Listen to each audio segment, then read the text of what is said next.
Axe to the ceiling. Trapping, trap, living. Mommy, Betty Crocker. I was raised in the kitchen. 2 ounces of Molly grits, 2 zips of fish. Drop 56 in a 6. Fish and grits, fish and grits, fish and grits. In the kitchen, whipping fish.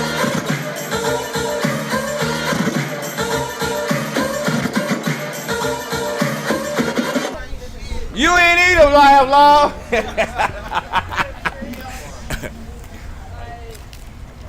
Hey, yo, I'm out here at Cat's Cafe.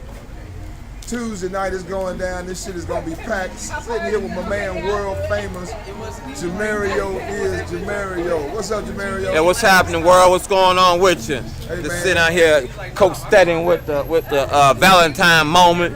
You say the Valentine moment. Valentine moment. See all these lovely women going in here with their smile on their face. Men bringing their woman in here. That's so beautiful. Valentine's night. So, Jamario, man, how many years you been in this comedy game, man? Oh, man, we talking about over 30 years, man. We talking about 1982, 83, man. 82, 83. Yeah, since 9th grade, baby. Since 9th grade. Since Candy Girl came out. I was out before Candy Girl came out. I We was knew it out did. before Candy Girl came out. Yeah, man. Hey, bro, in the years that you done seen, that you started in comedy, what is the biggest thing that you have seen that has changed about the comedy business?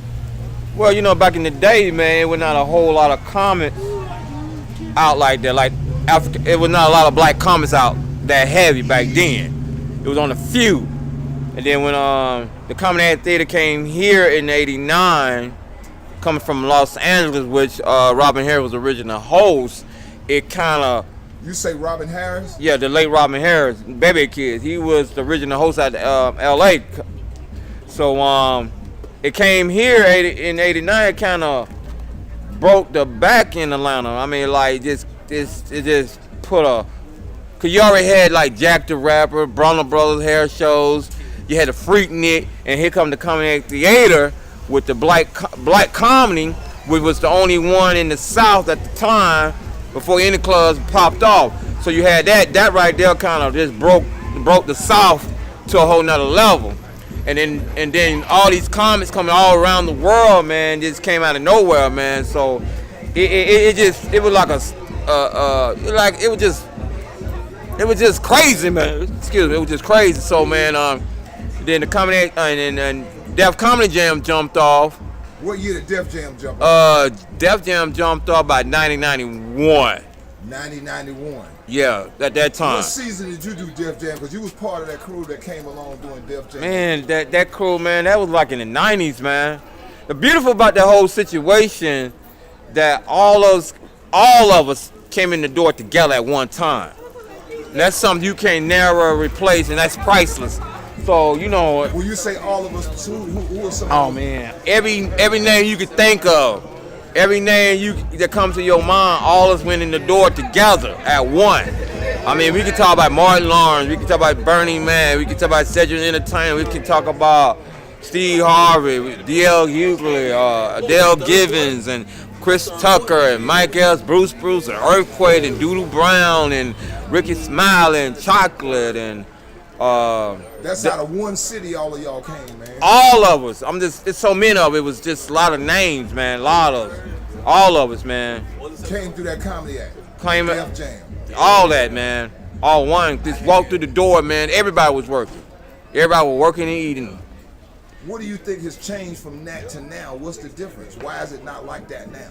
Well, you know, these day and time, these comics don't have the discipline like we had back then. When you say discipline, what do you mean? I mean, like, you know, like stage, the stage, like, you start at 3 minutes and you work your way up. And you have respect other comics that was coming on the stage. So everybody had equal time. It was nobody better than nobody. Everybody had equal time. You had to shine in your time. So that was a different, and everybody respected each other. We worked with each other. We learned how to get along with each other. And you know, it was not really a whole beef in Atlanta like it was in LA. It was always something going on in LA. But now, man, it's not like that, man. Comics just get on stage and do 20 minutes and only got 2 minutes of material. And you know, that no one not telling them that they're doing it wrong. And then the host structures is different because you had a host who disciplined the comments, and he was control of the show. He made sure that the comments was in order about time present. You know, so there's a lot of that have changed. It's not like that. What do you think about the difference in the internet and what role it has played in the comedy game? It playing a big role because you got people like Country Wayne hitting hard off that, man. You know what I'm saying? Country Wayne is getting like 3.5 million people watching him, and he's selling that everywhere he go. Because of that internet, it just took it to another level.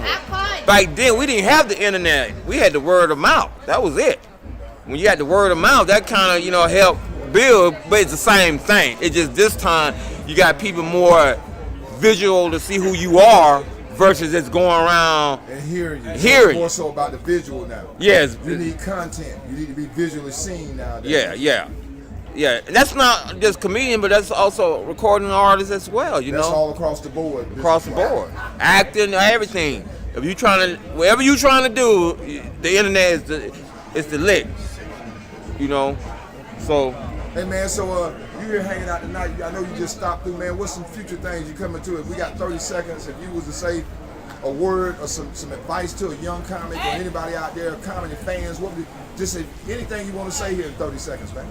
First, be honest with yourself and do it from your heart.